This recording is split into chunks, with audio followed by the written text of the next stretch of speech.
Israel ने Lebanon को दहला दिया है। एक बार फिर ताहिर पर्वत श्रेणी को टारगेट किया। इसराइल ने दक्षिण लेबनान में कई जगह हमले किए हैं। इसराइल ने एक बार फिर देखिए, लेबनान दहल गया इसराइल के हमलों से। हिजबुल्लाह के ठिकानों पर हमले का दावा किया है।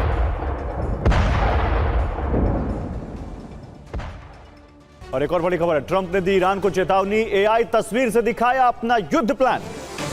सैन्य बोट पर हमले की तस्वीर यहां पर जारी की है ट्रंप ने। एआई जनरेटेड इमेज है। ट्रंप ने कैप्शन में लिखा है एडियोस, जिसका मतलब है अलविदा। ट्रंप ने ईरान की छोटी मिलिट्री बोट्स को अलविदा कहा है। एक ड्रोन के जरिए उस पर हमला करते हुए दिखाया उन्होंने।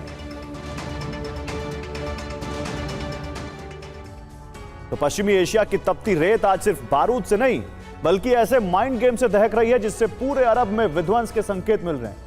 ट्रंप ने सोशल मीडिया पर ईरान का नक्शा क्या बदला। तेहरान ने वॉशिंगटन के सामने 244 ईस्वी के इतिहास का वो पन्ना खोल दिया जिसने महाशक्ति रोम का गुरूर चकनाचूर कर दिया था।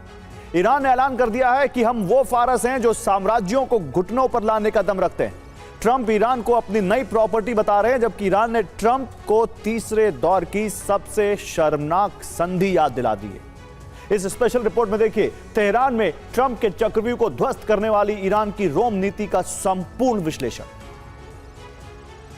ईरान उसी रणनीति का इस्तेमाल करेगा जिसका इस्तेमाल 244 एडी में किया था। जब रोम खुद को दुनिया का केंद्र समझता था, तब फारस ने उसका भ्रम तोड़ दिया था। जब सासानी राजा शाहपुर प्रथम ने रोमन सम्राट फिलिप द अरब को अपनी शर्तों पर शांति समझौते के लिए मजबूर किया था।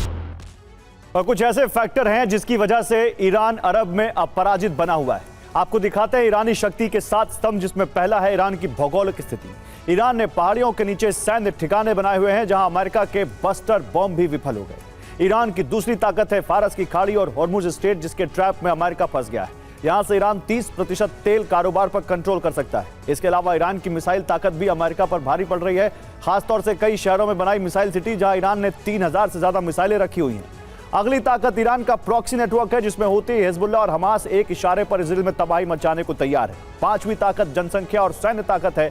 ईरान की आबादी अरब में सबसे ज्यादा है, जो 9 करोड़ है, जबकि ईरानी फौज में 6 लाख से ज्यादा सैनिक है, जो किसी भी अरब देश से ज्यादा है। इसके अलावा ईरान की रणनीति में उसकी लंबा युद्ध लड़ने की क्षमता और लंबे समय तक संघर्ष की सहन शक्ति भी भारी पड़ रही है। 7वीं शक्ति है कि ईरान परमाणु शक्ति बनने की ओर है। 60% तक यूरेनियम संवर्धन कर चुका है और इसी को लेकर वार्ता अटकी हुई।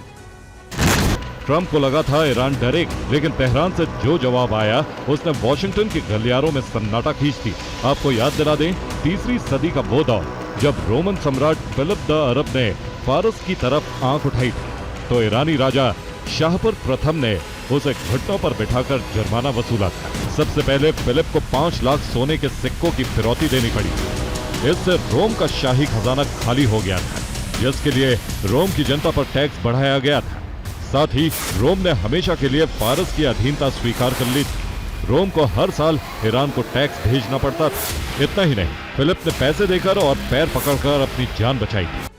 और 4 चरण में अमेरिका ईरान को तबाह कर सकता है। पहले चरण में सुरक्षा चक्र ध्वस्त किया जाएगा, जिसमें कमांड एंड कंट्रोल रणनीति अपनाई जाएगी। हमले से रडार सिस्टम को अंधा कर दिया जाएगा और फिर S-300 सिस्टम को ध्वस्त किया जाएगा। जबकि दूसरे चरण में परमाणु और मिसाइल ठिकाने तबाह किए जा सकते हैं। इसके लिए मिसाइल सिटी और ड्रोन सेंटर पर हमले किए जाएंगे। B-2 स्प्लिट और B-21 बॉम्बर्स का इस्तेमाल होगा। बंकर बस्टर और टोमाहॉक मिसाइलें वॉर रेडी की जा रही हैं। तीसरे चरण में एनर्जी इंफ्रा पर हमले किए जा सकते हैं। इसके जरिए खर्ग आइलैंड पर तबाही मचाई जाएगी। रिफाइनरियों पर हमले और टारगेट पर नेवल फोर्स है, जिसके जरिए हॉर्मुज में नाकाबंदी हटाने की तैयारी है। चौथा और फाइनल चरण साइबर और इलेक्ट्रॉनिक युद्ध का हो सकता है। इसके जरिए पावर ग्रिड पर अटैक किया जाएगा, संचार व्यवस्था तबाह की जाएगी, इंटरनेट सप्लाई तोड़ी जाएगी, सैटेलाइट सुविधा रोकी जाएगी और इतनी तबाही के बाद जनता खुद ईरान में तख्ता पलट कर सकती है।